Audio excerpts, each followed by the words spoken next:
Hi, this is my first attempt of vlogging, and it's actually quite a weird experience. I didn't do it sooner because, well, I've been busy and stuff, and yeah.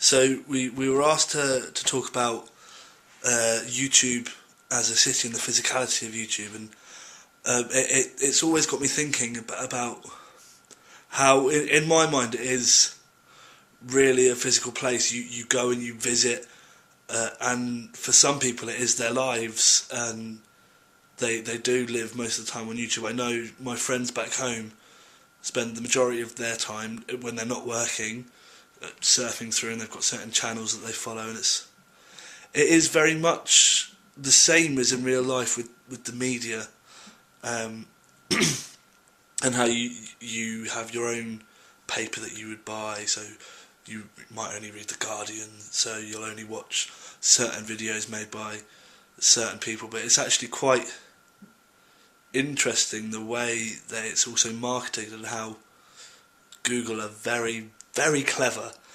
and every time you click on a video or you watch a video, even if you're not subscribed or have liked it, it will then take your browsing history and put certain videos on there on the right hand side when you watch videos on the right hand side, and it builds up around your footprint almost, which in one way is better than reality, because you don't have to sift through all the shit.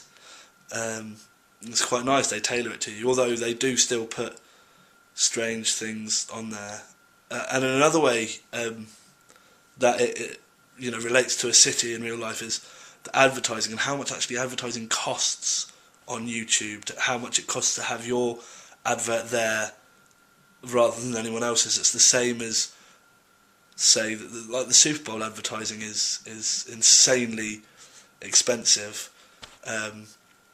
It's kind of, in my mind, I'm guessing it would be kind of like that. So the bigger companies will pay more to have their adverts next to Epic Mealtime or one of those massively followed kind of now cult YouTube kind of things, and that's another thing. YouTube's it's got a cult.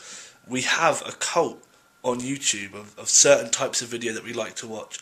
So you've got your vloggers and your stupid chefs, like, they're not stupid but crazy and elaborate, and they even started launching a new web series called Epic Chef, I think it is, Epic Chef Battles or something, where they get people to try and recreate or go as mad as them with a suitcase full of bacon, which is quite fun.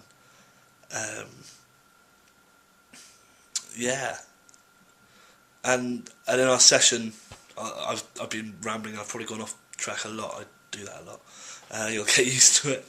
And in our session last Thursday, we were set the task to first draw a map of YouTube, so physicalise it, and I imagined it as like an airport terminal, in just the way that it is. Well, we had to draw a map of the homepage of YouTube, and it was, it is an airport terminal in my mind, because you don't stay there long enough to call it a real place. It's like a non-place. You move through it, but then there's all these links to other places. So you've got, you click on a video, it's like checking into a flight for a foreign place. Yeah. Sorry, I'm actually just video editing at the moment for my other video that I'm making, so I keep having to look back and check the progress of it. That's what I keep doing. Sorry. So yeah, it's like an airport terminal. Yeah, terminal, and you go through, and again there's all the advertising there, and of course there are police there, much in the way that there are police on YouTube, and we only touched on that very lightly. But I'd be quite interested in, what are the policies? Why do certain videos get taken down, even if they're not really that offensive? as if someone reports it as spam, do they get a person? Is there a person at Google head office who has to sit and go through every single video that's been flagged as inappropriate? Because, you know, some people will flag it as a kind of up yours to their friends, or, well, not friends, but people they don't like. They'll be like, oh, well, I'm going to get your video removed, and they'll get all their friends to flag it as inappropriate. So I'd like to know more on how that works. Yeah. We also touched briefly on citizenship of YouTube and how channels are like houses, which I think is quite interesting in a way, because, you know, people do actually make their livelihood off running their channel, so I wouldn't really call it like a house. It's more of a hotel, and some channels are like, in fact, no, that's a good analogy. They are hotels. So you know, you got the premium content, so it's like 5-star hotel, maybe even, you know, the upper class, the Ritz, if you would, of the YouTube channels, and then you can get those crappy, you know, motorway side motels that you just stumble across, and their content's not really all that, and it's a bit shit. But yeah, that was just a brief. And then also in our session on Thursday, we were asked to map out YouTube physically in a space, in a small studio, which was actually a lot of fun. And it came out a lot different to how I expected it. I expected it to...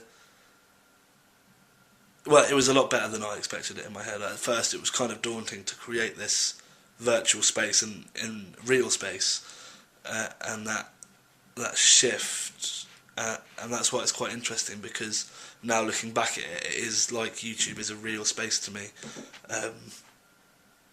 which, yeah, I find really interesting.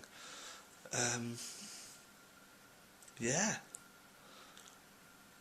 that's my first vlog bit. Yeah, I'll probably carry on a little bit more, and I might edit it down, maybe put some fun titles in. Yeah,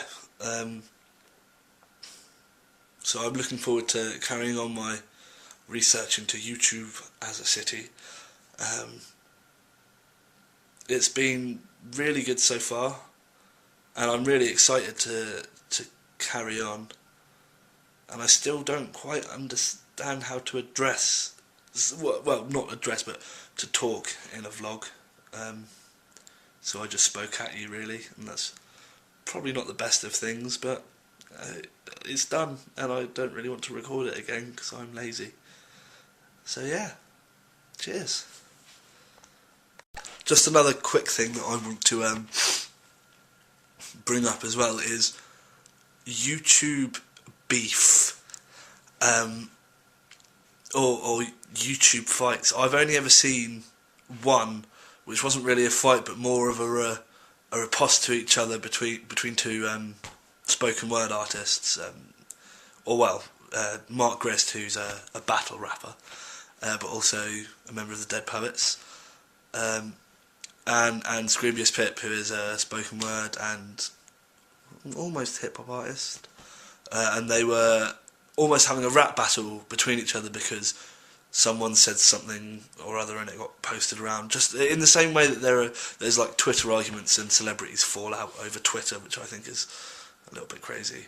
And I'd be quite interested in actually looking at either staging a YouTube argument, and, you know, for the world to see you arguing with this other person, and it's basically like just belittling their content, and then them just doing the same, or even just taking the piss out of each other.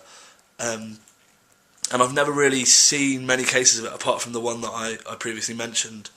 And I suppose that's quite a bad side to me, but I'm quite interested in seeing that happen. Yeah. Goodbye.